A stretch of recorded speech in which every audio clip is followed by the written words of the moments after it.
കുമാരി പൊതുവെ 2-3 വയസ്സുള്ള ഒരു പെൺകുട്ടിയായിരിക്കെയാണ് തിരഞ്ഞെടുക്കപ്പെടുന്നത്. കുമാരി ആരാണെന്ന് ചോദിച്ചു കഴിഞ്ഞാൽ നേപ്പാളിന്റെ ആൾദൈവമാണ് കുമാരി.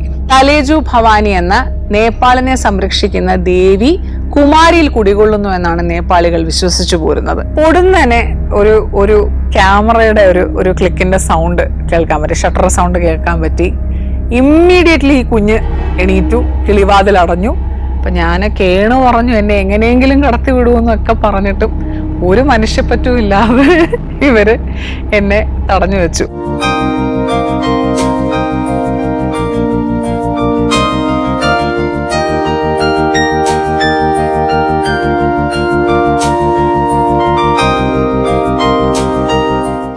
നമസ്കാരം, ഞാൻ ഗൗരി, ആലപ്പുഴ സ്വദേശിനിയാണ്.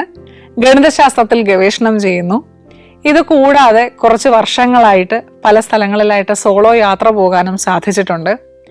ഓരോ യാത്ര കഴിഞ്ഞ് വീട്ടിലേക്ക് മടങ്ങുന്നതും ഒരുപിടി നല്ല ഓർമ്മകളുമായിട്ടാണ്. ഇത്തരത്തിലുള്ള കുറച്ച് മനോഹരമായ രസകരമായ ഓർമ്മകളാണ് ഞാൻ ഇന്ന് നിങ്ങളുമായി പങ്കുവെക്കുന്നത്. അച്ഛൻ, അമ്മ, ഞാൻ, ഇങ്ങനെ ഒരു ടിപ്പിക്കൽ ന്യൂക്ലിയർ ഫാമിലിയാണ് എൻ്റെത്. അപ്പൊ കുട്ടിക്കാലം തൊട്ടേ വളരെയധികം പ്രൊട്ടക്റ്റഡ് ആയിട്ട് വളരെ പൊത്തിയാണ് എന്നെ വളർത്തിക്കൊണ്ട് വന്നിട്ടുള്ളത്. അതുകൊണ്ട് തന്നെ കൊച്ചിലെ തൊട്ടേ ഒറ്റയ്ക്ക് യാത്ര ചെയ്യണമെന്നും അല്ലെങ്കിൽ സ്ഥലങ്ങൾ പലതും കാണണമെന്നും എന്തുകൊണ്ടോ ഉള്ളിൻ്റെ ഉള്ളിൽ വളരെയധികം ആഗ്രഹമുണ്ടായിരുന്നു. അപ്പോൾ സ്കൂൾ വിദ്യാഭ്യാസമൊക്കെ കഴിഞ്ഞ് കോളേജിലേക്ക് പോകേണ്ട സമയമായപ്പോൾ വളരെയധികം നിർബന്ധം പിടിച്ച് പുറത്തുപോയി ഞാൻ പഠിക്കൂ എന്ന് ശഠിച്ച് മദ്രാസ് ക്രിസ്ത്യൻ കോളേജ് ചെന്നൈയിലാണ് ഞാൻ അഡ്മിഷൻ എടുത്തത് BSc മാത്തമാറ്റിക്സിനായിട്ട്. അവിടെ എത്തി ആദ്യമായിട്ട് ഞാനൊരു വിശാലമായൊരു ലോകം കാണുകയാണ്. ഹോസ്റ്റലിൽ നിന്ന് പഠിക്കുകയാണ്. ആദ്യമൊക്കെ അഡ്ജസ്റ്റ് ചെയ്യാനും ഒക്കെ കുറച്ച് ബുദ്ധിമുട്ടി. പയ്യെ ഈ ലോകവുമായിട്ട് ഞാൻ പൊരുത്തപ്പെട്ടു തുടങ്ങി. അത്തരത്തിലൊരു 3-4 മാസം കഴിഞ്ഞപ്പോൾ ഞാൻ ആദ്യമായിട്ട് ചെന്നൈയിലെ ഹിന്ദുസ്ഥാൻ ടൈംസിന്റെ സപ്ലിമെന്റിൽ റോയാപുരം റെയിൽവേ സ്റ്റേഷനെ കുറിച്ച് അറിയുകയാണ്. അതായത് ബ്രിട്ടീഷുകാരുടെ കാലത്ത് പണിഞ്ഞ ഈ റെയിൽവേ സ്റ്റേഷൻ ഇന്ന് പ്രവർത്തനരഹിതമായിട്ട് കിടക്കുന്നു എന്നൊക്കെ പറഞ്ഞ് ഒരു ചെറിയൊരു കോളം ഞാൻ കാണുകയാണ്. അപ്പോൾ വളരെയധികം ഇൻട്രസ്റ്റിംഗ് ആയിട്ട് എനിക്ക് തോന്നി. അങ്ങനെ ഞാൻ തീരുമാനിച്ചു ഒരു ഞായറാഴ്ച അങ്ങോട്ടേക്ക് പുറപ്പെടാമെന്ന് തീരുമാനിക്കുന്നു. അങ്ങനെ ഒരു ബസ് കിട്ടി. ഞാൻ നേരെ റോയാപുരത്ത് ഇറങ്ങുന്നു. ഞാൻ ഈ സ്ഥലമൊക്കെ കാണുന്നു. പക്ഷെ എന്തുകൊണ്ടോ എല്ലാം കഴിഞ്ഞ് തിരിച്ചു വരാറായപ്പോഴത്തേക്കും നേരം വളരെയധികം ഇരുട്ടിയിരുന്നു. അങ്ങോട്ടേക്ക് ഒരു വണ്ടിയും, ജംഗ്ഷനിലോട്ട് പോകാൻ ഒരു വണ്ടിയും കിട്ടുന്നില്ല. ഞാനിങ്ങനെ എന്ത് ചെയ്യണമെന്ന് അറിയാതിരുന്ന സമയത്ത് എൻ്റെ മുന്നിലേക്ക് ഒരു മോപ്പഡ് വന്ന് നിൽക്കുകയാണ്. അപ്പം ഇദ്ദേഹം പറഞ്ഞു, ഞാൻ ബസ് സ്റ്റോപ്പിലേക്ക് വിടാം, ബസ് കയറ്റി വിടാം എന്ന് പറയുകയാണ്. അതുവരെ എന്നെ പഠിപ്പിച്ചു വെച്ചിരിക്കുന്നത് ലോകം വളരെയധികം അപകടങ്ങൾ നിറഞ്ഞതാണെന്നും ഒരു പെൺകുട്ടിക്ക് ധാരാളം അപകടങ്ങൾ പതിയിരിക്കുന്ന ഈ ലോകത്ത് ഒറ്റയ്ക്ക് മുന്നോട്ട് പോകാൻ ബുദ്ധിമുട്ടായിരിക്കുമെന്നാണ് എന്നെ പറഞ്ഞു പഠിപ്പിച്ചു വെച്ചിരിക്കുന്നത്. അപ്പം അതുകൊണ്ട് തന്നെ ഇദ്ദേഹത്തെ വിശ്വസിക്കാൻ എനിക്ക് അല്പം ബുദ്ധിമുട്ട് വന്നു. ഞാൻ ഒന്ന് പതുങ്ങി നിന്നപ്പോഴത്തേക്കും ഇദ്ദേഹം എന്നോട് പറഞ്ഞത്, ഇവിടെ തന്നെ നിൽക്കുകയാണെങ്കിൽ ഒരു വണ്ടിയും നിങ്ങൾക്ക് കിട്ടത്തില്ല, ഈ സ്ഥലം അത്ര ശരിയല്ല, എനിക്ക് 2 പെൺകുഞ്ഞുങ്ങളുണ്ട്, അപ്പം ധൈര്യമായിട്ട് എൻ്റെ വണ്ടിയുടെ പിന്നിൽ കയറിക്കോളൂ, എൻ്റെ മകളുടെ പ്രായമാണ് നിനക്കുള്ളത്, ഞാൻ നിന്നെ സുരക്ഷിതമായിട്ട് ബസ് കയറ്റി വിടാം എന്ന് പറയുകയാണ്. അപ്പൊ എന്തോ എൻ്റെ ഉള്ളിൽ പറഞ്ഞു ഇദ്ദേഹത്തെ വിശ്വസിക്കാം എന്ന്. എൻ്റെ ഉള്ളിലിരുന്ന് ആരോ പറഞ്ഞു. ഞാൻ ഇദ്ദേഹത്തെ വിശ്വസിച്ച് ഇദ്ദേഹത്തിൻ്റെ വണ്ടിയുടെ പുറകിൽ കയറി. ഇദ്ദേഹം ഈ പറഞ്ഞ പോലെ തന്നെ എന്നെ വളരെ സുരക്ഷിതമായിട്ട് വണ്ടി കയറ്റി വിട്ടു. അന്ന് ഞാൻ മനസ്സിലാക്കിയ ഒരു വലിയ സത്യം എന്താണെന്ന് വെച്ചാൽ, ഈ ലോകം അത്ര ഭയപ്പെടേണ്ട ഒന്നല്ല. നമുക്ക് അപകടങ്ങൾ പതിയിരിക്കുന്നു അല്ലെങ്കിൽ പെൺകുട്ടികൾ വളരെയധികം ശ്രദ്ധിക്കണം എന്നൊക്കെ പറഞ്ഞാൽ പോലും നമ്മളെ സഹായിക്കാൻ ഒരുപാട് പേര് ഈ ലോകത്തുണ്ട്. ഒരു പെൺകുട്ടിക്ക് അവളുടെ വീട്ടിൽ പറ്റാവുന്ന അപകടങ്ങൾ തന്നെ റോട്ടിലോ അല്ലെങ്കിൽ ഒരു യാത്രക്കിടയിലോ പറ്റാനുള്ളൂ എന്നുള്ളൊരു സത്യമാണ് ഞാൻ അന്ന് മനസ്സിലാക്കിയത്. ശേഷം സാമ്പത്തികവും സമയവും എല്ലാം അനുവദിക്കുന്നതനുസരിച്ച് ചെറുതും വലുതുമായിട്ടുള്ള ധാരാളം യാത്രകൾ ഞാൻ പോയി. ഒരു യാത്ര പ്ലാൻ ചെയ്യുന്നതിന് മുൻപ് ഞാൻ ഏറ്റവും കൂടുതൽ ശ്രദ്ധ ചെലുത്തുന്നത് 3 ഘടകങ്ങളിലാണ്. 1, ആ സ്ഥലത്തെ ഭക്ഷണം. 2, അവിടുത്തെ ജനങ്ങളുടെ സംസ്കാരം, അവരുടെ വിശ്വാസങ്ങൾ, ആചാരങ്ങൾ. 3, ആ സ്ഥലം കടന്നു വന്ന വഴികൾ അഥവാ ആ സ്ഥലത്തിന്റെ ചരിത്രം. ഈ 3 ഘടകങ്ങൾ ഉൾപ്പെടുത്തി ഇതിനെക്കുറിച്ച് കൂടുതൽ അറിയാൻ ശ്രമിച്ചു കഴിഞ്ഞാൽ മാത്രമേ ഒരു സ്ഥലത്തെ ഒരു 5, 10 അല്ലെങ്കിൽ 20 ദിവസം കൊണ്ട് മനസ്സിലാക്കാൻ സാധിക്കുമെന്ന് ഞാൻ ഉറച്ചു വിശ്വസിക്കുന്നു. അപ്പൊ ഇത്തരത്തില് ഈ 3 ഘടകങ്ങളും ഒരുപോലെ വന്ന ഒരു സ്ഥലമാണ് നേപ്പാൾ എന്നെ സംബന്ധിച്ചിടത്തോളം. കുട്ടിക്കാലത്ത് യോദ്ധ എന്ന സിനിമ കണ്ട കാലം തൊട്ട് എന്റെ മനസ്സിൽ കയറിക്കൂടിയ ഒരു സ്ഥലമാണ് നേപ്പാൾ. അക്കോസേട്ടനും ഉണ്ണിക്കുട്ടനും എല്ലാം നടന്ന വഴികൾ സ്വയം നടന്നു കാണണമെന്ന ആഗ്രഹം അന്നു തൊട്ടേ ഉണ്ട്. ശേഷം കുമാരി എന്നൊരു സങ്കല്പത്തെക്കുറിച്ച് അറിയാൻ സാധിച്ചു. നേപ്പാളികളുടെ ഒരു ഗോഡ് ചൈൽഡ് എന്ന് പറയാം കുമാരിയെ. നേപ്പാളികൾ അവരുടെ ദൈവത്തെ പോലെ തലേജു ഭവാനി എന്ന അവരുടെ ദേവിയായിട്ട് കണ്ട് ആരാധിക്കുന്ന ഈ കുഞ്ഞിനെ കുറിച്ച് അറിഞ്ഞപ്പോൾ നേരിട്ട് കാണണമെന്ന ആഗ്രഹം അതിയായി കടുത്തു. അങ്ങനെ 2023 ജനുവരി മാസമാണ് ഞാൻ ആദ്യമായി നേപ്പാളിൽ എത്തുന്നത്. കൊച്ചിയിൽ നിന്നാണ് യാത്ര പുറപ്പെട്ടത്. വളരെ ചുരുങ്ങിയ ചെലവിൽ ഒരു ബജറ്റ് യാത്രയായിരുന്നു മനസ്സിൽ കണ്ടത്. അതുകൊണ്ട് തന്നെ ഥമേൽ മാർഗ് എന്ന നേപ്പാളിലെ ട്രെക്കിംഗ് ക്യാപിറ്റൽ എന്ന് വിളിക്കാവുന്ന സ്ഥലത്താണ് മുറിയെടുത്തത്. കാഠ്മണ്ഡുവിലെത്തി അവിടുത്തെ ഒരു ലോക്കൽ സിം എടുത്തു. ശേഷം പഠാവോ എന്നൊരു ആപ്പ് ഇൻസ്റ്റാൾ ചെയ്ത് ഫോണിൽ വെച്ചിട്ടുണ്ടായിരുന്നു. പഠാവോ എന്ന് പറഞ്ഞാൽ നമ്മുടെ ഊബറും ഓലയും എല്ലാം പോലെ നേപ്പാളിൽ കാണപ്പെടുന്ന ടാക്സി 2 വീലർ സർവീസ് ആണ്. അങ്ങനെ എൻ്റെ പഠാവോ ഡ്രൈവർ വന്നു. അദ്ദേഹം ഒരു മാരുതി 800 ഒക്കെ ആയിട്ടാണ് വന്നത്. നേപ്പാളില് കൂടുതലും നമുക്ക് മാരുതി 800 പോലത്തെ വാഹനങ്ങളാണ് കാണാൻ സാധിക്കുന്നത്. അതിനുള്ള പ്രധാന കാരണം അവിടുത്തെ റോഡിന്റെ അവസ്ഥയാണ്. അപ്പൊ കൂടുതലും ടാക്സികളായിട്ട് ഇവർ ഉപയോഗിക്കുന്നത് മാരുതി 800 അല്ലെങ്കിൽ മാരുതിയുടെ ഏതെങ്കിലും കാറുകളായിരിക്കും. അങ്ങനെ മാരുതി 800 കയറി തമിഴ് മാർഗിലെ യലാ പീക്ക് എന്ന എൻ്റെ സ്ഥലത്ത് എൻ്റെ ഹോട്ടലിൽ ഞാൻ എത്തി. എൻ്റെ ബാഗും എല്ലാം വെച്ചു. ശേഷം നേരെ ഞാൻ പോയത് കാഠ്മണ്ഡു ദർബാർ സ്ക്വയറിലേക്കാണ്. കാഠ്മണ്ഡു ദർബാർ സ്ക്വയറിൽ പോകാനുള്ള പ്രധാനപ്പെട്ട കാരണം കുമാരിയെ കാണുക എന്നുള്ളത് തന്നെയാണ്. കാഠ്മണ്ഡു ദർബാർ സ്ക്വയറിന്റെ തെക്കേ അറ്റത്തുള്ള കുമാരി പാലസിലാണ് കുമാരി താമസിക്കുന്നത്. ഇനി കുമാരി ആരാണെന്ന് ചോദിച്ചു കഴിഞ്ഞാൽ നേപ്പാളിന്റെ ആൾദൈവമാണ് കുമാരി. തലേജു ഭവാനി എന്ന നേപ്പാളിനെ സംരക്ഷിക്കുന്ന ദേവി കുമാരിയിൽ കുടികൊള്ളുന്നു എന്നാണ് നേപ്പാളികൾ വിശ്വസിച്ചു പോരുന്നത്. തലേജു ഭവാനി പണ്ട് രാജഭരണകാലത്ത് മല്ലരാജാക്കന്മാരുടെ കൂടെ രാത്രി പകിട കളിക്കാൻ വരുമായിരുന്നു എന്ന് നേപ്പാളികൾ വിശ്വസിക്കുന്നു. ഇത്തരത്തിൽ ജയപ്രകാശ് മല്ല എന്ന മഹാരാജാവിന്റെ കൂടെ രാത്രിയിൽ പകിട കളിക്കവേ തലേജു ഭവാനിയെ കാമാസക്തനായി അദ്ദേഹം നോക്കിയെന്നും തലേജു ഭവാനി ഇത് ശ്രദ്ധിക്കുകയും പൊടുന്നനെ അപ്രത്യക്ഷയാകുകയും ചെയ്തു. ഇത്തരത്തിൽ അപ്രത്യക്ഷയായ തലേജു ഭവാനിയെ തേടി മഹാരാജാവ് ഒരുപാട് സ്ഥലങ്ങളിൽ അലയുകയും ഒടുവിൽ ഇദ്ദേഹത്തിന്റെ സ്വപ്നത്തിൽ പ്രത്യക്ഷപ്പെട്ട് തലേജു ഭവാനി ഇപ്രകാരം പറഞ്ഞു: നേപ്പാളിലെ ശാക്യകുലത്തിലെ കൊച്ച് രജസ്വരയാകുന്നതിന് മുൻപുള്ള കൊച്ചു പെൺകുട്ടിയുടെ ദേഹത്തായിരിക്കും താൻ ഇനി കുടികൊള്ളുന്നതെന്നും തന്നെ കാണണമെങ്കിൽ ഈ കുട്ടി വഴിയെ കാണാൻ സാധിക്കുമെന്നും അറിയിച്ചു. അത്തരത്തിൽ 300 വർഷങ്ങൾക്ക് മുൻപാണ് ഇത്തരത്തിൽ കുമാരി എന്നൊരു ആചാരം നേപ്പാളിൽ നിലവിൽ വരുന്നത്. കുമാരി പൊതുവെ 2 or 3 വയസ്സുള്ള ഒരു പെൺകുട്ടിയായിരിക്കെയാണ് തിരഞ്ഞെടുക്കപ്പെടുന്നത്. ഈ കുട്ടി രജസ്വലയാകുന്നത് വരെ കുമാരി എന്ന സ്ഥാനത്ത് തുടരുക തന്നെ ചെയ്യും. കാഠ്മണ്ഡു ദർബാർ സ്ക്വയറിലെ കുമാരി പാലസിൽ താമസിക്കുന്ന കുമാരി മിക്ക ദിവസവും വൈകുന്നേരം പൊതുജനത്തിന് സന്ദർശന സമയം കൊടുക്കാറുണ്ട്. ഇത്തരത്തിൽ വൈകുന്നേരം 4:30 കാഠ്മണ്ഡു ദർബാർ സ്ക്വയറിലെത്തിയ ഞാൻ അവിടുത്തെ പോലീസിനോട് ചോദിച്ചപ്പോൾ കുമാരി ഇന്ന് ദർശനം കൊടുക്കുന്നുണ്ടെന്നും നിങ്ങൾ നേരെ അങ്ങോട്ടേക്ക് ചെന്നാൽ മതിയെന്നും പറഞ്ഞു. അങ്ങനെ കുമാരി പാലസിന്റെ വാതിൽക്കിൽ എത്തുമ്പോൾ തന്നെ ഒരാളിങ്ങനെ തടഞ്ഞു നിർത്തി ടിക്കറ്റ് കാണിക്കാൻ പറഞ്ഞു. ഞാൻ കാണിച്ചു. ശേഷം എന്നോട് പറഞ്ഞു, ഒരു കാരണവശാലും നിങ്ങൾ ക്യാമറ എടുക്കരുത്, കുമാരിക്ക് അത് ഇഷ്ടമല്ല എന്ന് പറഞ്ഞു. ഇതേ നിർദ്ദേശം എൻ്റെ പിന്നാലെ വന്ന വെള്ളക്കാരോടും ഇദ്ദേഹം പറയുന്നുണ്ടായിരുന്നു. നേരെ അകത്തേക്ക് ചെല്ലുമ്പോൾ കാണുന്നത് ഒരു 4 കെട്ടാണ്. നമ്മുടെയൊക്കെ 4 കെട്ടിനെ അനുസ്മരിപ്പിക്കുന്ന രീതിയിൽ ധാരാളം തടിപ്പണികളും എല്ലാമുള്ള ഒരു 4 കെട്ട്. മേലെ ഒരു കിളിവാതിലും കാണാൻ സാധിക്കും. ഈ 4 കെട്ടിന്റെ നടുത്തളത്തില് എന്നെ പോലെ ധാരാളം മനുഷ്യർ അവിടെ കാത്തു നിൽക്കുകയാണ് കുമാരിയുടെ ദർശനത്തിനായിട്ട്. അങ്ങനെ ഞങ്ങൾ പിന്നെയും ഒരു 1-2 മിനിറ്റ് കാത്തു നിന്നു.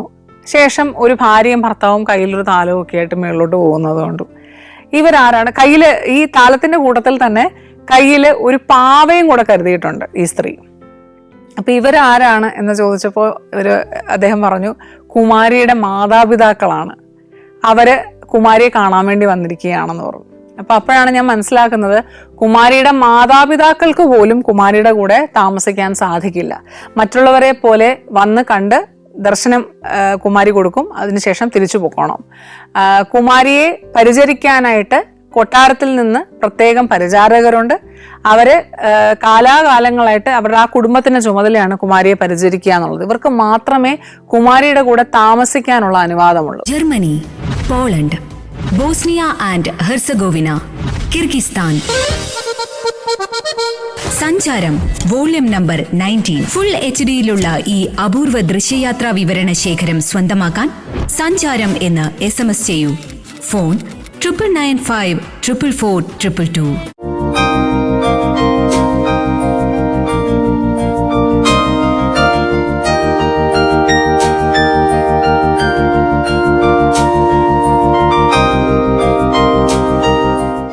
അപ്പോൾ കുറച്ചു നേരം കൂടെ കാത്തു നിന്ന് കഴിഞ്ഞപ്പോൾ മെല്ലെ മേളിലത്തെ കിളിവാതിൽ തുറന്നു. എല്ലാവരും വളരെയധികം ആകാംക്ഷയോടെ നോക്കി നിൽക്കെ ഒരു 10-11 വയസ്സുള്ളൊരു പെൺകുഞ്ഞ് അവിടെ വന്നിരുന്നു. ആൾ വളരെ ഗൗരവത്തോടെ ഇരിക്കുകയാണ്. ഉച്ചിയിൽ കെട്ടിയ മുടി, നെറ്റിയിൽ നിറയെ സിന്ദൂരമുണ്ട്. ആള് കണ്ണ് നീട്ടി എഴുതിയിട്ടുണ്ട്. ആളുടെ ചുമന്ന കളറിലെ വസ്ത്രമാണ് അണിഞ്ഞിരിക്കുന്നത്. യാതൊരു വിധത്തിലുള്ള വികാരങ്ങളുമില്ലാതെ ഈ കുഞ്ഞ് കസേരയിൽ ഒരു 3-4 മിനിറ്റ് ഇരുന്നു. ആളുകൾ കാണുന്നുണ്ട്. ചിലർ അവിടെ ദക്ഷിണ വെച്ചിട്ട് വരുന്നുണ്ട്. അവിടുത്തെ തുളസിത്തറയിൽ ദക്ഷിണ വെക്കുന്നുണ്ട്. പൊടുന്നനെ ഒരു ക്യാമറയുടെ ഒരു ക്ലിക്കിന്റെ സൗണ്ട് കേൾക്കാൻ പറ്റി, ഷട്ടർ സൗണ്ട് കേൾക്കാൻ പറ്റി. ഇമ്മീഡിയറ്റ്ലി ഈ കുഞ്ഞ് എണീറ്റു, കിളിവാതിൽ അടഞ്ഞു. ആ ക്യാമറയിലെ ഫോട്ടോ പകർത്തിയ സായിപ്പിനെ ഉടനെ തന്നെ അവിടെയുള്ള ആൾക്കാരെല്ലാം കൂടെ ചേർന്ന് പുറത്താക്കി. പെട്ടെന്ന് അനൗൺസ് ചെയ്തു, ഇനി കുമാരി ആർക്കും ദർശനം അനുവദിക്കുന്നതല്ല, പുറത്തിറങ്ങാൻ പറഞ്ഞ് എല്ലാവരും കൂടെ പെട്ടെന്ന് പുറത്തിറക്കി. അപ്പോൾ പുറത്തിറങ്ങുമ്പോൾ അവിടെ ഒരു സെക്യൂരിറ്റി നിൽപ്പുണ്ട്. ഞാൻ അദ്ദേഹത്തോട് ചോദിച്ചത് എന്താണ് ഇത്തരത്തിലുള്ളൊരു നിയമം എന്ന് ചോദിച്ചപ്പോൾ അദ്ദേഹം പറഞ്ഞത്, കുമാരി പാലസിലിരിക്കെ, കുമാരി ഘറിലിരിക്കെ കുമാരിയുടെ ചിത്രം പകർത്താൻ ആർക്കും അനുവാദമില്ല. ഇനി അഥവാ അനുവാദം വേണം എന്നുണ്ടെങ്കിൽ പ്രത്യേകം സർക്കാരിനോട് ചോദിച്ച് അനുവാദം, സമ്മതപത്രം വാങ്ങിയതിന് ശേഷം മാത്രമേ ഫോട്ടോ എടുക്കാനുള്ള അനുവാദം ഉള്ളൂ. 365 ദിവസവും കുമാരി ഘറിൽ തന്നെയാണ് താമസിക്കുന്നത്. ഇതിനിടയിൽ ഇന്ദ്രചിത്ര എന്ന ഘോഷയാത്രാ സമയത്ത് മാത്രമേ കുമാരിയെ പാലസിന് പുറത്തേക്ക് കൊണ്ടുവരത്തുള്ളൂ. അതും വാദ്യഘോഷങ്ങളുടെ അകമ്പടിയോടെ ധാരാളം ജനങ്ങളുടെ നടുക്ക് പല്ലക്കിൽ വെച്ച് ഈ കുഞ്ഞ് നഗരപ്രദക്ഷിണം നടത്തും. ഈ സമയത്ത് ഈ കുഞ്ഞിന്റെ മുഖത്ത് യാതൊരു വിധത്തിലുള്ള വികാരങ്ങളും ഉണ്ടാവാൻ പാടില്ല. കുമാരി ചിരിക്കുകയോ കരയുകയോ ചെയ്താൽ പ്രകൃതിക്ഷോഭം സംഭവിക്കുമെന്നാണ് നേപ്പാളികൾ വിശ്വസിച്ചു പോരുന്നത്. ഒരാളെ നോക്കി ചിരിക്കുകയാണെങ്കിൽ അയാൾക്ക് മരണം സംഭവിക്കുമെന്ന് വിശ്വസിക്കുന്നവരുണ്ട്. അപ്പൊ അതുകൊണ്ട് തന്നെ ഈ ഇന്ദ്രചിത്രയുടെ സമയത്ത് കുമാരി വളരെ ന്യൂട്രൽ ആയിട്ട് മുഖം വെച്ചായിരിക്കും ഈ നഗരപ്രദക്ഷിണം മൊത്തവും ചെയ്യുന്നത്. ഞാൻ സംസാരിക്കവേ അദ്ദേഹം എന്നോട് പറയുകയുണ്ടായി, 2022 ഈ തൃഷ്ണശാക്യ എന്ന് പറഞ്ഞ ഇപ്പോഴത്തെ കുമാരി ഒന്ന് വീണു പല്ലക്കിൽ നിന്ന്, ഇനി എന്തൊക്കെയാണോ വരാൻ പോകുന്നത് എന്നൊരു സെന്റൻസ് അദ്ദേഹം പറഞ്ഞ് എനിക്ക് വളരെയധികം ഓർമ്മയുണ്ട്. അപ്പൊ ഈ അടുത്തിടയ്ക്ക് നേപ്പാളിലെ രാഷ്ട്രീയ പ്രക്ഷോഭമെല്ലാം ഉണ്ടായ സമയത്ത് ഞാൻ കണ്ട പല കമന്റുകളിലും പലരും പറഞ്ഞൊരു കാര്യമാണ്, കുമാരി പല്ലക്കിൽ നിന്ന് വീണപ്പോൾ തൊട്ട് ഞാൻ ഇത് പ്രതീക്ഷിക്കുന്നതാണ്, ഇത്തരത്തിൽ എന്തെങ്കിലും സംഭവിക്കുമെന്നൊക്കെ. അപ്പൊ ഇത്തരത്തിൽ ധാരാളം വിശ്വാസങ്ങൾ കുമാരിയെ ചുറ്റിപ്പറ്റിയുണ്ട്. ഇന്നും അവിടെ നടക്കുന്ന ഒരു വലിയൊരു ഒരു തർക്കമാണ്, കുമാരി എന്ന ആചാരം ഒരു ദുരാചാരമാണോ അല്ലയോ എന്നുള്ളത്. അപ്പം ഇദ്ദേഹവുമായിട്ട് സംസാരിച്ച ശേഷം ഞാൻ നേരെ പോയത് എനിക്ക് ഞാൻ കാണാൻ എൻ്റെ ബക്കറ്റ് ലിസ്റ്റിൽ കരുതി വെച്ചിരുന്ന സ്ഥലത്തേക്കാണ്, നാരായൺ ഹിത്തി പാലസ്. നാരായൺ ഹിത്തി പാലസിലേക്ക് കടന്നു ചെല്ലുക എന്ന് പറഞ്ഞാൽ നിസ്സാര കാര്യമല്ല. നമ്മളുടെ ബാഗും നമ്മളുടെ പാസ്പോർട്ടും എല്ലാം കാണിച്ച ശേഷം നമ്മളുടെ ഫോണും നമ്മുടെ എല്ലാ കാര്യങ്ങളും ഒരു ലോക്കറിലേക്ക് ലോക്ക് ചെയ്ത് വെച്ചതിന് ശേഷം മാത്രമേ നാരായൺ ഹിത്തി പാലസിലേക്ക് കയറാൻ സാധിക്കൂ. ഇത്രയധികം സുരക്ഷ ഈ ഒരു കൊട്ടാരത്തിന് ഏർപ്പെടുത്തിയിരിക്കുന്നതിന്റെ പ്രധാന കാരണം ഇവിടെ ഒരു അറുംകുല സംഭവിച്ചിട്ടുണ്ട്. നേപ്പാളിലെ ഏറ്റവും ജനപ്രിയനായ രാജാവായിരുന്നു ബിരേന്ദ്ര മഹാരാജാവ്. അപ്പൊ ഈ ബിരേന്ദ്ര മഹാരാജാവ്, ഭാര്യ ഐശ്വര്യ, കുഞ്ഞുങ്ങൾ ഇവരെല്ലാം 2001 കൊലപ്പെടുകയാണ്. കൊന്നത് മറ്റാരുമല്ല, ഇവരുടെ മൂത്ത മകൻ ദിബേന്ദ്രയാണെന്നാണ് വിശ്വസിക്കപ്പെടുന്നത്. അപ്പൊ ഇത്തരത്തിൽ ഒരു ട്രാജഡി സംഭവിച്ചൊരു സ്ഥലമായതുകൊണ്ട് തന്നെ നാരായൺ ഹിത്തി പാലസിനെ വളരെയധികം സുരക്ഷാ സന്നാഹങ്ങളാണ് നാരായൺ ഹിത്തി പാലസിന് ഒരുക്കിയിരിക്കുന്നത്. അപ്പൊ ഇതിനകത്തേക്ക് കയറുമ്പോൾ നമുക്ക് കാണാൻ സാധിക്കുന്ന കാഴ്ച എന്ന് പറയുന്നത്, ഇദ്ദേഹത്തിന്റെ ഇളയ മകൻ നിരഞ്ജൻ എന്ന് പറഞ്ഞ ആ കുട്ടിയുടെ മുറി, ഡൊണാൾഡ് ഡക്കിന്റെയും മിക്കി മൗസിന്റെ ഒക്കെ പോസ്റ്ററൊക്കെ വെച്ച് മുറി അതേപോലെ തന്നെയാണ് അവർ സൂക്ഷിച്ചിരിക്കുന്നത്. പല സ്ഥലങ്ങളും യാതൊരു മാറ്റവും ഇല്ലാതെ അന്ന് എങ്ങനെ നിലനിന്നോ അതുപോലെ തന്നെയാണ് സൂക്ഷിച്ചിരിക്കുന്നത്. ഇതിൽ ഐശ്വര്യ മഹാറാണിയുടെ മുറിയുണ്ട്, പൗഡർ റൂം എന്ന് പറയുന്നൊരു മുറിയുണ്ട്. ധാരാളം പെർഫ്യൂമുകളും ചീപ്പും കണ്ണാടിയും എല്ലാം വെച്ചൊരു സ്ത്രീ ഒരുങ്ങുന്ന മുറി എങ്ങനെയായിരിക്കുമോ അതുപോലെ തന്നെയാണത് ഇന്നും വെച്ചിരിക്കുന്നത്. ഇതെല്ലാം കണ്ട് നമ്മൾ പുറത്തിറങ്ങുമ്പോഴത്തേക്കും നമുക്ക് കാണാൻ സാധിക്കും ഈ കൊലപാതകം നടന്ന സ്ഥലം. ഇവിടെ ധാരാളം ഉതിർത്തതിൻ്റെ പാടുകൾ കാണാൻ സാധിക്കും, ഭിത്തിയിലും കസേരയിലും എല്ലാമായിട്ട്. നാരായൺഹിതി പാലസ് എന്ന് പറയുന്നത് ഈ ചരിത്രം അറിഞ്ഞ് അകത്തേക്ക് പ്രവേശിക്കുമ്പോൾ വല്ലാതെ നോവുന്നൊരു അനുഭവമാണ്. നമുക്ക് പല മുറികളിലും കയറുമ്പോഴും പല കാഴ്ചകൾ കാണുമ്പോഴും വല്ലാത്തൊരു വേദന തളം കെട്ടി നിൽക്കുന്ന ഒരു സ്ഥലമായിട്ട് നമുക്ക് അനുഭവപ്പെടും നാരായൺഹിതി പാലസ്. ആദ്യ ദിവസം ചരിത്രം തേടി ഈ 2 സ്ഥലങ്ങൾ കണ്ടതിന് ശേഷം പ്രധാനപ്പെട്ട ഉദ്യമത്തിലേക്ക് ഞാൻ കടന്നു. ഭക്ഷണം എന്ന് പറയുമ്പോൾ നമ്മൾ നേപ്പാൾ എന്ന് കേൾക്കുമ്പോൾ തന്നെ ഓർമ്മ വരുന്നത് മോമോസോ നൂഡിൽസോ അല്ലെങ്കിൽ ടിബറ്റൻ വിഭവങ്ങളായ തുപ്പയോ ഒക്കെ ആയിരിക്കും. പക്ഷെ ഇതിനെല്ലാം അപ്പുറം ധാരാളം കമ്മ്യൂണിറ്റികൾ ചേർന്ന് ഒരു വളരെ മനോഹരമായ ഭക്ഷണ സംസ്കാരമുള്ള ഒരു സ്ഥലമാണ് നേപ്പാൾ എന്ന് പറയുന്നത്. നേപ്പാളിൽ കിട്ടുന്ന ഒരു വിഭവമാണ് ബാര എന്ന് പറയുന്നത്. ബാര നമ്മുടെ ദോശയോട് സമാനമാണ്. ദോശയുടെ മേളിൽ നമ്മൾ 2 മുട്ട പൊട്ടിച്ചൊഴിച്ച് അതൊന്ന് വെന്തതിന് ശേഷം അതിന് മേലെ അല്പം മട്ടൻ്റെയോ അല്ലെങ്കിൽ ചിക്കൻ്റെയോ ചാറ് തൂക്കി തരുന്നൊരു വിഭവമാണ് ബാര എന്ന് പറയുന്നത്. അത് നെവാരികൾക്കിടയിലുള്ള ഒരു വിഭവമാണ്. ഇതേപോലെ തന്നെ മറ്റൊരു പ്രധാനപ്പെട്ട വിഭവമാണ് അണ്ടാ കീമ എന്ന് പറയുന്നത്. അണ്ടാ കീമ എന്ന് പറയുന്നത് നെവാരികൾക്കിടയിൽ വളരെയധികം പോപ്പുലറായ ഒരു ഡിഷാണ്. ഭക്തപൂർ ദർബാർ സ്ക്വയർ എന്നും പറഞ്ഞൊരു സ്ഥലത്ത് ഞാൻ ഒരു അപ്പൂപ്പനെ പരിചയപ്പെട്ട് പുള്ളിയായിട്ട് സംസാരിച്ചുകൊണ്ട് പോകും. അപ്പൊ ഇത്തരത്തിൽ സംസാരിക്കവേ ഇദ്ദേഹം പറഞ്ഞ ഒരു വിഭവമാണ് അണ്ടാ കീമ എന്ന് പറയുന്നത്. ചുമ്മാ നമ്മൾ ചിലപ്പോൾ നോക്കിയാൽ, നെറ്റിൽ നോക്കിയാൽ അല്ലെങ്കിൽ വായിക്കുമ്പോൾ കിട്ടണം എന്നില്ല ഇത്തരത്തിലുള്ളൊരു വിഭവം. അപ്പോൾ അണ്ടാ കീമ എവിടെ കിട്ടും എന്ന് ചോദിച്ചപ്പോൾ ഇദ്ദേഹം പറഞ്ഞു കാഠ്മണ്ഡു ദർബാർ സ്ക്വയറിൽ എവിടെ തപ്പിയാലും അണ്ടാ കീമ കിട്ടും എന്നാണ് പറഞ്ഞത്.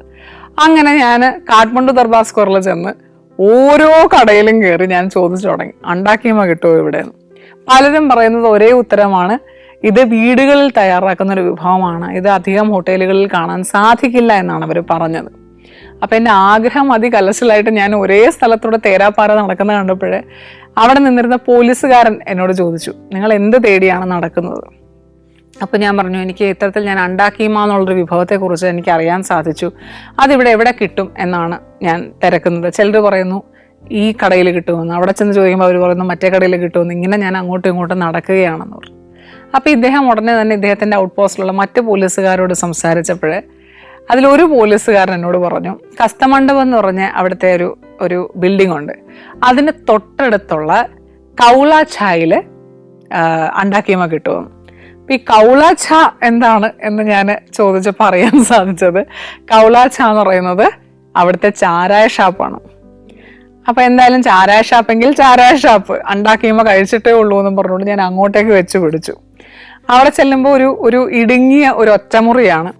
മനുഷ്യരെല്ലാം ഇരുന്ന് ചാരായം കുടിക്കുന്നുണ്ട്. ഏകദേശം ഒരു സന്ധ്യ സമയമൊക്കെ ആയി. ആ മുറിയിൽ ജനാലകളില്ലാത്തതുകൊണ്ടാണെന്ന് തോന്നുന്നു ചുറ്റും പുകയാണ്. ഇവര് വലിക്കുന്നതിന്റെ എല്ലാം പുക അവിടെ തിങ്ങി നിറഞ്ഞു നിൽപ്പുണ്ട്. അകത്തേക്ക് കയറണോ വേണ്ടയോ എന്നുള്ളൊരു സംശയത്തിൽ ഞാനിങ്ങനെ നിന്നപ്പോൾ അവിടെ നിന്നൊരു ചേട്ടൻ ഇങ്ങനെ ഇറങ്ങി വന്നു. അപ്പൊ ഇദ്ദേഹവും സാമാന്യ ഫിറ്റാണ്. അപ്പൊ ഇദ്ദേഹം എന്നോട് ചോദിച്ചു, എന്താണ് ഇവിടെ നിൽക്കുന്നതെന്ന് ചോദിച്ചപ്പോൾ ഞാൻ പറഞ്ഞു, എനിക്ക് അണ്ടാ കീമ കഴിക്കണം എന്ന് ഭയങ്കര ആഗ്രഹമുണ്ട്, ഇവിടെ ഉണ്ടെന്ന് ഞാൻ അറിഞ്ഞു, അപ്പം എങ്ങനെയാണ് കഴിക്കാൻ സാധിക്കുമോ എന്ന് ചോദിച്ചപ്പോൾ അദ്ദേഹം പറഞ്ഞു അതിനെന്താ കഴിക്കാമല്ലോ എന്ന് പറഞ്ഞ് ഇദ്ദേഹം അകത്തുനിന്നൊരു സ്റ്റൂൾ എടുത്തു കൊണ്ടുവന്ന് പുറത്തെനിക്ക് ഇട്ട് തന്നു.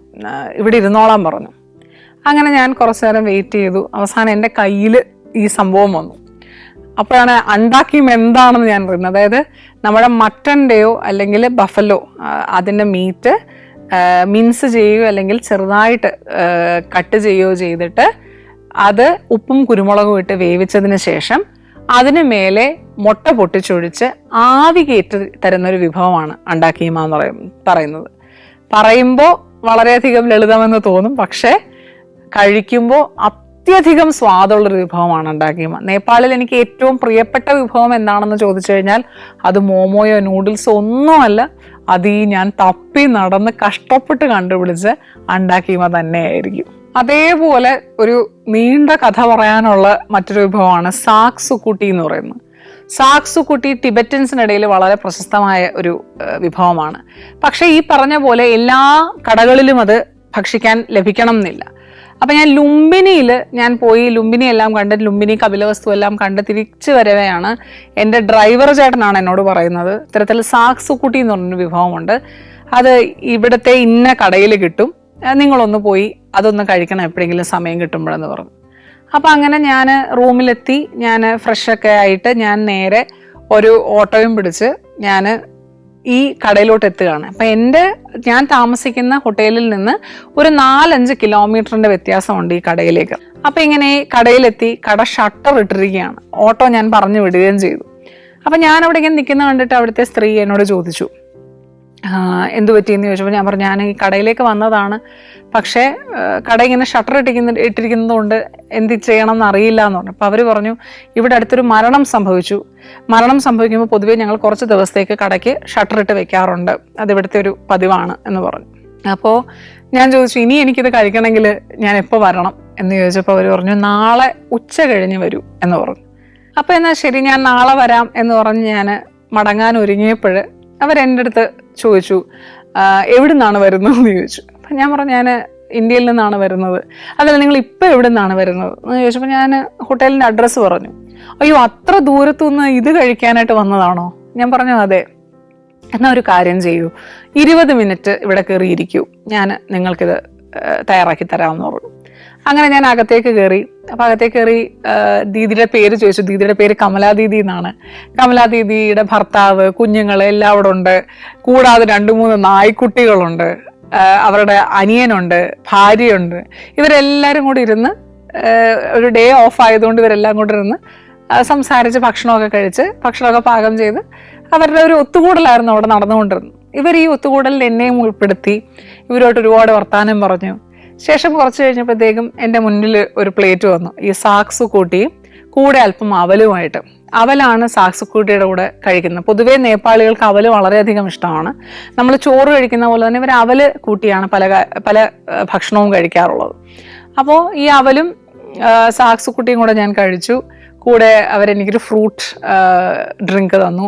ഇതെല്ലാം കഴിഞ്ഞ് ഞാൻ അവിടെ നിന്ന് ഇറങ്ങാൻ നേരത്ത് ഞാൻ ചോദിച്ചു, എത്രയായി എന്ന് ഞാൻ ചോദിച്ചപ്പോൾ അവർ പറഞ്ഞു, ഷട്ടർ ഇട്ടത് നിങ്ങൾ കണ്ടില്ലേ, അപ്പോൾ നിങ്ങൾ എൻ്റെ കസ്റ്റമർ അല്ല, ഇന്ന് നിങ്ങൾക്ക് ഞാൻ വിളമ്പിയത് ഞാൻ എൻ്റെ ഒരു അതിഥിയായിട്ട് കണ്ടാണ്. आप हमारे गेस्ट हो, कस्टमर नहीं, तो कस्टमर से हम पैसे लेते हैं लेकिन गेस्ट से हम कैसे लेंगे എന്ന് പറഞ്ഞ് എനിക്ക് എൻ്റെ കയ്യിൽ നിന്ന് ഒന്നും വാങ്ങാതെ അവർ സന്തോഷം എന്നെ അവർ യാത്രയാക്കി. തിരിച്ചെന്നെ കമലാദീദിയുടെ ഹസ്ബൻഡ് തന്നെയാണ് എന്നെ ഹോട്ടലിൽ വരെ കൊണ്ടാക്കിയത്. അപ്പം എൻ്റെ ജീവിതത്തിൽ ഒരിക്കലും മറക്കാനാവാത്ത ഒരു അനുഭവമായിരുന്നു അത്. കാരണം നമ്മൾ ആരുമില്ല, നമുക്ക് പരിചയക്കാരാരുമില്ല എന്ന് നമ്മൾ വിശ്വസിക്കുന്ന ഒരു സ്ഥലത്ത് നമുക്ക് ഒരു രാത്രി ഒരു കൂട്ടം പരിചയക്കാരുണ്ടാവുകയാണ്. ഒരു കുടുംബം നമ്മളെ അവരുടേതായിട്ട് കാണുകയാണ് ഒരു നേരത്തേക്ക്. അത് യാത്രയിലൂടെ മാത്രം നിങ്ങൾക്ക് നേടാൻ സാധിക്കുന്ന ഒരു അനുഭവമാണ്. 16 ദിവസമാണ് ഞാൻ നേപ്പാളിൽ ചെലവഴിച്ചത്. ഈ 16 ദിവസത്തിൽ ഇതുപോലെ ധാരാളം മനോഹരമായ അനുഭവങ്ങൾ ജീവിതത്തിൽ ഉണ്ടായിട്ടുണ്ട്. പക്ഷേ ഇതിനിടയിൽ ഒരു കല്ലുകടി പോലെ എൻ്റെ ജീവിതത്തിലെ ആദ്യത്തെ ഫ്ലൈറ്റ് ഞാൻ മിസ്സാവുന്നതും നേപ്പാളിലാണ്. ആദ്യത്തേതും ഹോപ്പ്ഫുള്ളി അവസാനത്തതും മിസ്സാവുന്നത് നേപ്പാളിൽ വെച്ച് തന്നെയാണ്. സാധാരണ പോലെ 3 മണിക്കൂർ മുൻപാണ് ഞാൻ എയർപോർട്ടിലേക്ക് പുറപ്പെട്ടത്. എൻ്റെ ഹോട്ടലും എയർപോർട്ടും തമ്മിൽ ഒരു 2 കിലോമീറ്ററിൻ്റെ വ്യത്യാസം മാത്രമേ ഉള്ളൂ. പക്ഷേ റോട്ടിൽ അന്ന് എൻ്റെ കഷ്ടകാലത്തിന് ഒരു ജാഥ ഉണ്ടാവുകയും അവിടെ മണിക്കൂറുകൾ ഞങ്ങൾ അവിടെ കിടക്കുകയും ചെയ്തു. നേപ്പാളിലെ റോഡുകളെല്ലാം വീതി വളരെ കുറഞ്ഞതാണ്. അപ്പോൾ അതുകൊണ്ട് തന്നെ ഒരു ജാഥയൊക്കെ വന്നു കഴിഞ്ഞാൽ നമ്മൾ മണിക്കൂർ കണക്കിന് അവിടെ പെട്ടുപോകും. അങ്ങനെ ഞാൻ റോട്ടിൽ പെട്ടുപോയിട്ട് ഏകദേശം 1 മണിക്കൂർ മുന്നെയാണ് ഞാൻ എയർപോർട്ടിലെത്തുന്നത്. ഞാൻ ഫോട്ടോ ഫിനിഷ് ചെയ്ത് ഞാൻ ബാഗേജിൻ്റെ അവിടെ എത്തിയപ്പോൾ, ബാഗേജ് ചെക്കിൻ്റെ അവിടെ വന്നപ്പോഴത്തേക്കും അവർ കൗണ്ടർ ക്ലോസ് ചെയ്ത് കഴിഞ്ഞു.